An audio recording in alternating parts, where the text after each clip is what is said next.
Hi everyone, welcome back to Closing Time Kitchen. My name is Denise Monaco with Settlement Engine, where the conversation rises like good dough. And today we're talking and baking sour bread dough with the amazing Katie Harris from eXp Realty. And she helps first-time home buyers navigate the market. And today she's also going to help us knead this dough. Let's get cooking and talking. Katie, welcome. Hi, thanks very much. I started my sourdough journey pretty much like everyone last year. Oh, no. No, only around last year, because why not, add something else to your plate. But once you correlate sourdough with first-time home buying, they are very similar. Lots of waiting, learning, tips and techniques, and listening to other people that have done adjusting your offer. Exactly, Takes, adjusting right? your recipe, your offer, but they're very, very similar. And well, let's get to it. And so everybody needs a starter home, and just like a starter home and making sourdough, you need a starter. So Katie brought one with her, and she's going to actually show us how to make a starter. Exactly. Okay, so for the starter, we don't need the scale at the moment. It really is just getting the basics in terms of flour and water. So your starter is really just flour, water, and time, kind of like the home buying process is time, right? We don't expect instant results when you buy a home, especially mixing this starter together. Sometimes it works, sometimes it doesn't, and it as long as it turns, I can edit that out. As long as you take your time and don't rush it, you'll get everything that you want. So since we're just making a starter, we don't really have to measure it, but I will anyway for the sake of what we are doing. I do have a kitchen scale here just to know how much we're putting in. I'm going to weigh my jar and set it to tare, which I didn't know that term until I started baking, which means set it to 0. So here's our empty jar. I'm just gonna do like 75 grams and 75 grams. So half water, half flour. Whoop. I'm a little over, but that is okay. So I'm at 86 grams of water. So do we tare it again? You can, but we can also do math. You can do math. Let's see, I don't want to make a mess here, so I will put that back on there. I need like half a bit more. I didn't realize how much I used math with baking until I started doing this more, and we just need... And even baking, like when I bake, it's so much more precise when you use grams as opposed to a cup and a half. Exactly. Grams are always good to use. You're going to get the exact measurement that you need. And a kitchen scale. I never realized how much I needed a kitchen scale until, and now that I have one, I use it all the time. Yeah. Okay, so between the water and the flour now, I'm at 159 grams, which should be just enough. We're not perfect, but that's okay. We are not perfect. And then do you shake it? Do you stir it? What do you do? I don't shake it. No. A lot of people, well, this won't fit in here. This is a bread whisk that obviously will not fit. I'm a big fan of these little skinny spatulas. I have about 10 of these. Amazon, they're great, but they're great for scraping the sides. And I will just give it a little stir, let it, do its thing, and it'll rise to the occasion. So I didn't know this until Katie told me today. When you are making sourdough, you can use yeast, but this takes the place of yeast, a starter. I was always hearing people talking about their starter. I'm like, I don't know what that is. I make it, I use yeast. So apparently this takes the place of the yeast. So you're gonna go grab your flour, your starter, some salt, and some water, and we will be back in a minute.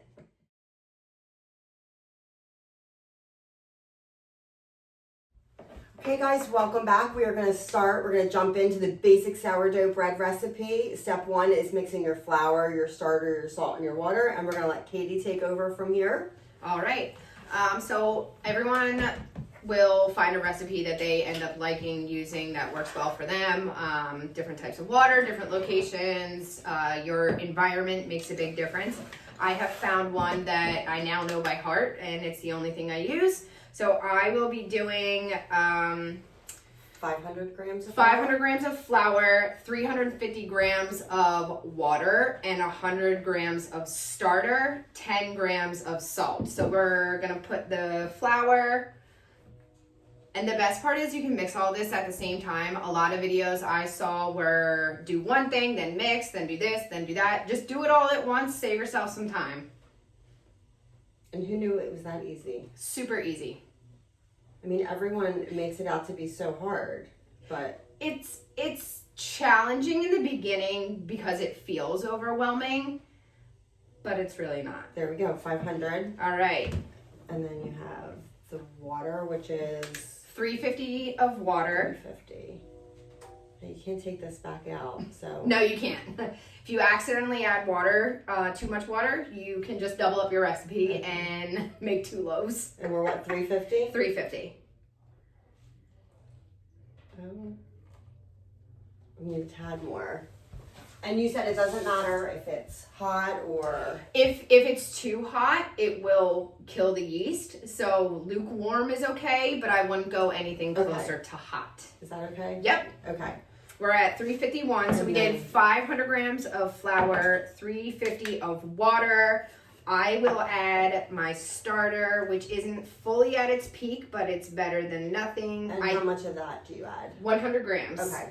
I did feed this morning before I left. It's a little cold today, so it didn't rise as much as I wanted it to. Which is also something you'll learn if you get into sourdough, what type of starter you want to use, you know, because if you don't use it at its peak, you then have to wait again. Okay. And so it kind of depends on when you're baking, your timeline that works best for you. You'll figure that out, just like your home buying process. Yeah. Your timeline is not the same as everybody that's else's. true. So true. So I will do my best to get. So think of the 100 starter grams. as your pre-approval, Correct. right? Because before you can even go and look at a home, you need to get a pre-approval so you know how much you can afford. So let's think of the pre-approval as your starter for the sourdough bread. All right. Do we get a time? No, I think it timed out. That's okay. So That's probably about like 25 grams, Okay. I'd say, give or take. So we might be perfect on. This is very sticky right now. So I'm just gonna try to get all of this in here these little without spatulas making are a perfect. mess.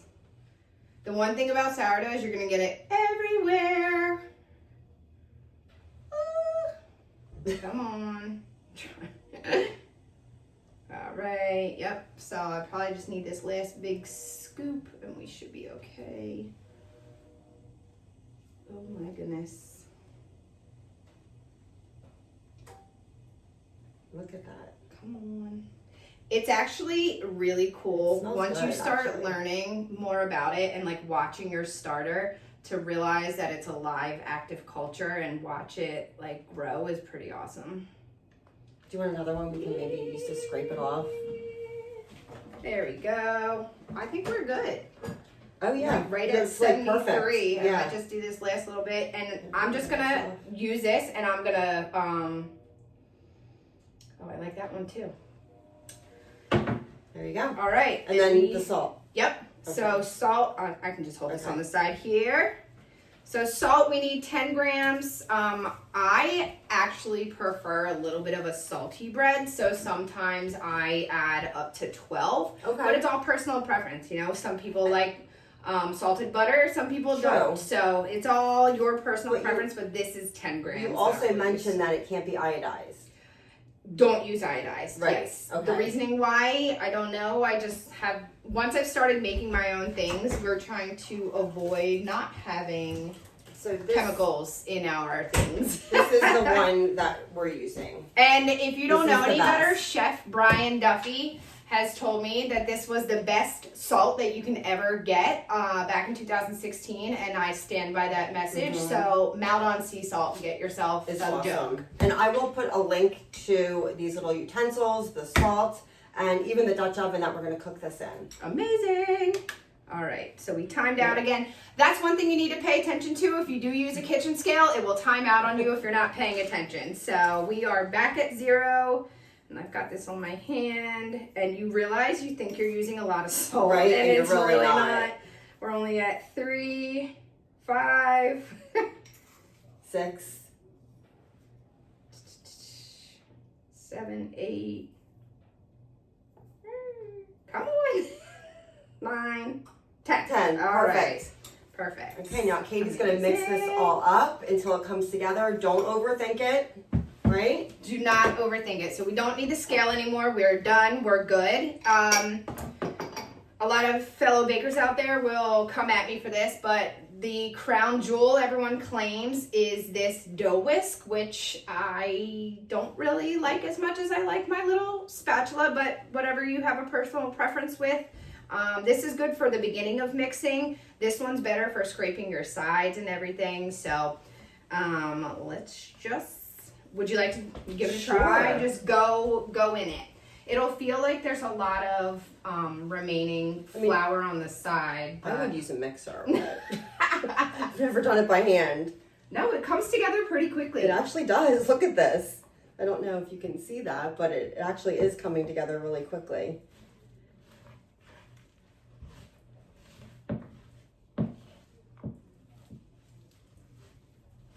Who would even think that in a couple of hours this will be a nice fresh loaf of bread? And the smell that it brings out from Yeah. your kitchen. Especially this time of year. Right? Oh, yes. A nice bowl of soup with some crusty bread. It's funny because my family doesn't really eat bread like that until I started Until making you bread, make it. and then it's gone the same day that we make it. Now, do you do the rest with the spatula to get it off the Yeah, sides? and then I do. So she has a nice shaggy loaf here, and you often think like, "What the heck is this gonna be?" But it does its own thing. You don't really have to do much to sourdough. The only thing you want to do is just double check, make sure there's no flour pockets because they create big, massive holes in your loaf that you'll see later. And don't be afraid to use your hands, you know. Some people like it, some people don't. It's sticky, it's crazy, but you know, these little doohickeys, they do great. That is pretty cool. I mean, This wasn't too bad though. No, it's not too bad. Yeah.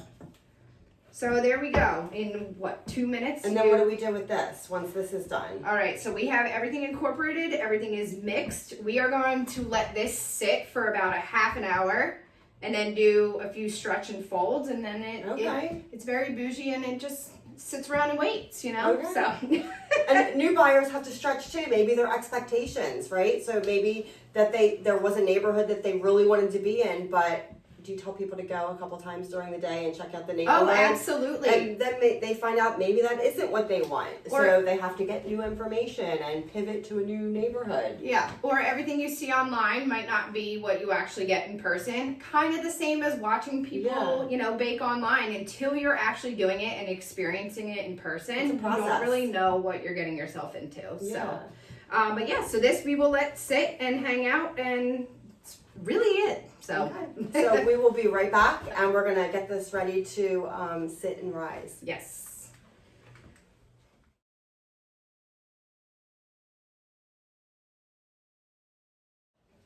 Okay guys, welcome back. I know that this dough takes like 6 to 8 hours to rise, so we have another one here that Katie's going to show us what to do. Amazing. So a lot of this is similar to when you make an offer, right? You almost want to know right away, was my offer accepted?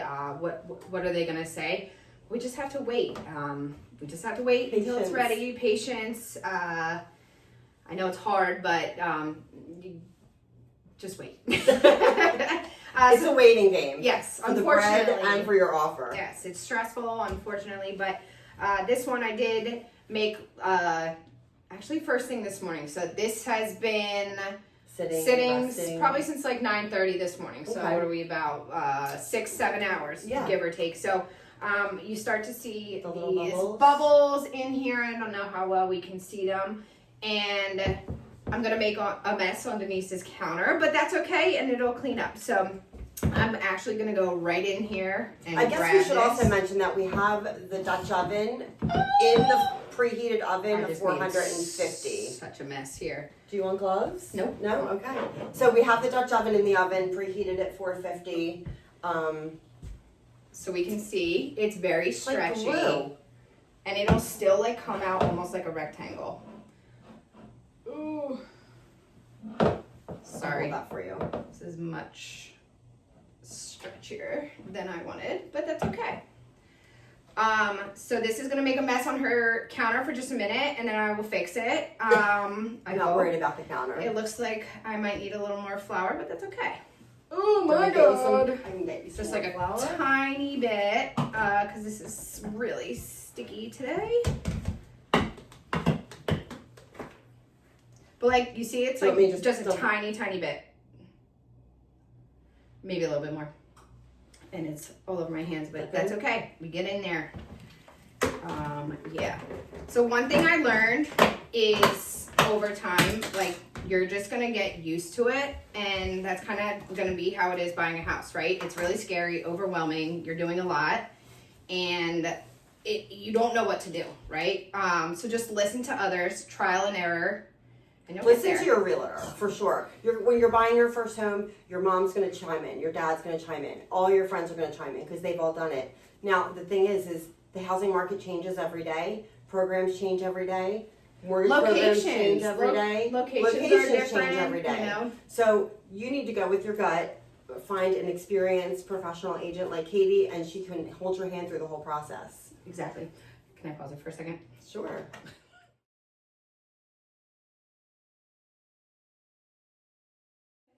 So my dough was a little sticky, so I did add some extra flour. You know, sometimes we need a little extra help with things that we think we know, and that's okay. So what I'm gonna do now is shape this and then place it in my floured banneton, and that will like hold its shape for some time.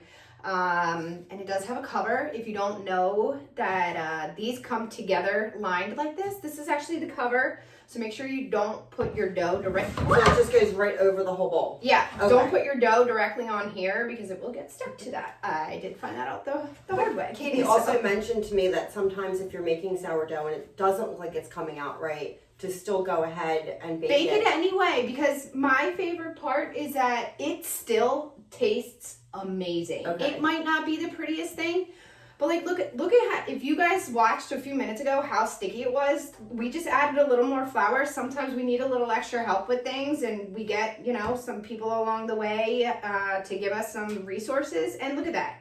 Instant.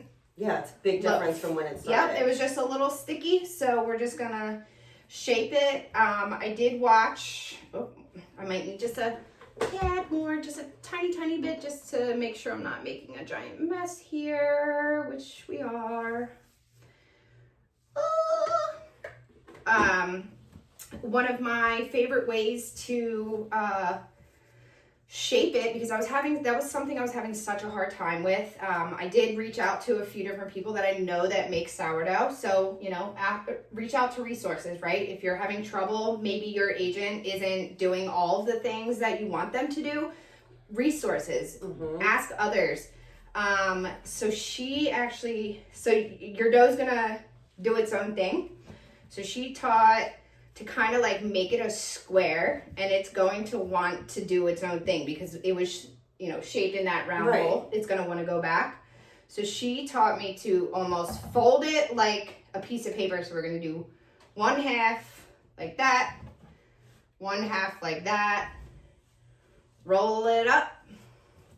And now you have your like circle that like, so cute. I was trying so hard to make this beautiful, it's called a bowl. So beautiful, bowl. It wasn't working, bring it around. It didn't work for me. Look at that. Did that once. Is it perfect? No, but it's trial and error, and what's the best for you and your family and how to move forward. So I just will get a little stickiness in there. We're just gonna clean up some of this flour. And then you put it in the banneton? Banneton bowl. What this is called. So it's just gonna chill in there. And it is a tiny sticky, so I'm just probably gonna put a little more here. Just make sure. And then how long does it stay in that? It's supposed to do like another hour, but if you don't have time, you can put this covered in the fridge overnight. the longer you let it sit, the more sour it will be. Some people don't like that crazy sour flavor. Some people like more sour the better. Okay. And can you add things to this, like rosemary or garlic or jalapenos or anything like that? And absolutely. you do that as you're folding it? Yes. So that's when you would add your inclusions. Okay. So you add your extra layers almost at the end, which is also similar to the home buying process. You know, you kind of get in, you see what you like, what you don't like, learn, and then you add it in at the end, your little differences. So this we can let sit. We would cover this up, etc. And there we go. There we go. So this can either sit on your counter for an hour or so, or put it in the fridge overnight.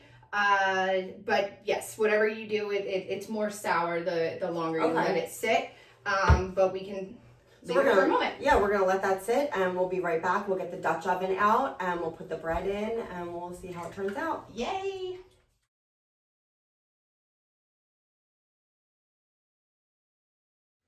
Okay guys, we let our bread rest for a little bit.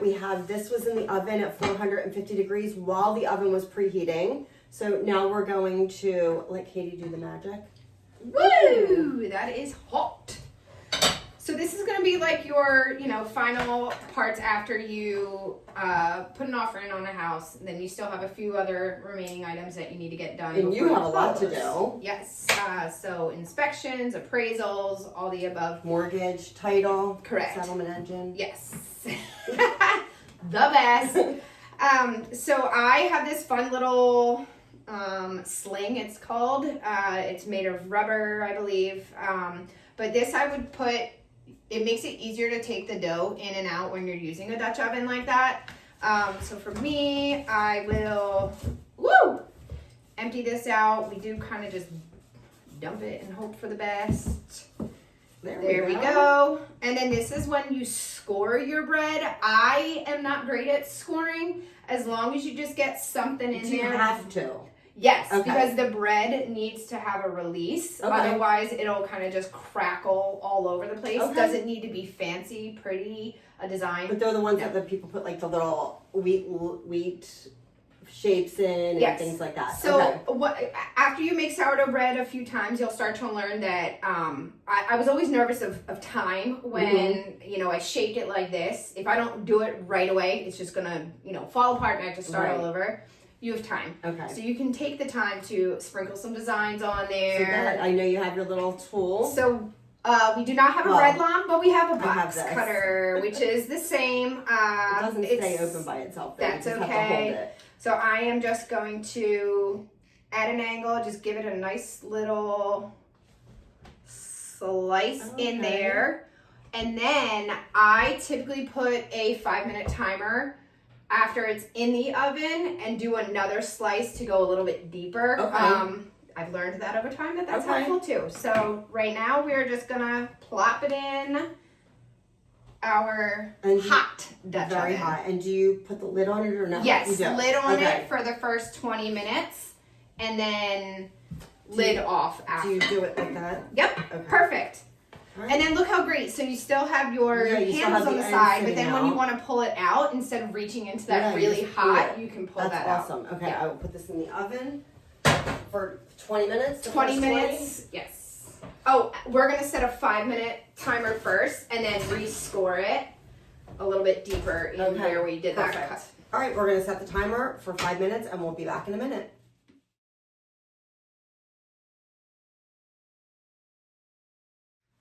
Okay guys, we have the bread has been in the oven for 5 minutes and she's gonna score it again. Yes, so I'm just gonna try to get in here a little more. Do we take it out? Nope. Okay.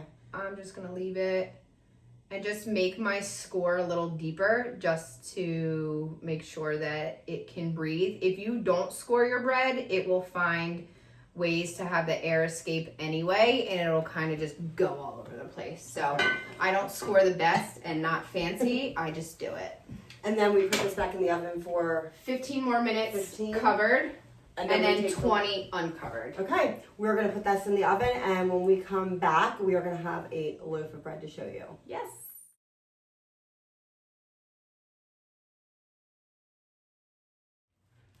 Hi guys, we are back with this beautiful sourdough loaf, and look how pretty that little pop-up is. Katie, what did you call it? An ear? An ear. An ear. I'm not good at making ears. I wish that you all could hear this, but it's like a snap, crackle, pop. it needs space to expand. So that's why you score it, so that the air can, or the heat can escape. So now it's just, making its own soundtrack. That's awesome. I will forever say, and this is kind of like your home, it's what you make of it, right? It doesn't matter how pretty it looks, it's what you make of it. Yeah. And I guarantee you that this will be absolutely delicious when And we I get a can't chance wait to cut into it. Well, I just want to thank Katie for giving us her secrets for sourdough, because I always used the yeast because it was just easy. I had no idea what a starter was, why you needed it, or how it even works. So I'm excited to give this a try. And if you are looking to buy a house, whether you're an investor, a first-time home buyer, moving up, moving down, Katie does all the things. All of her information will be at the bottom of this video, so you can feel free to reach out to her and ask her any questions about sourdough or real estate. Amazing. Thank you so much. I appreciate coming in. Yeah, don't forget to like, subscribe, share, comment, whatever you want to do. And don't forget, it's always sweet at closing time. Bye.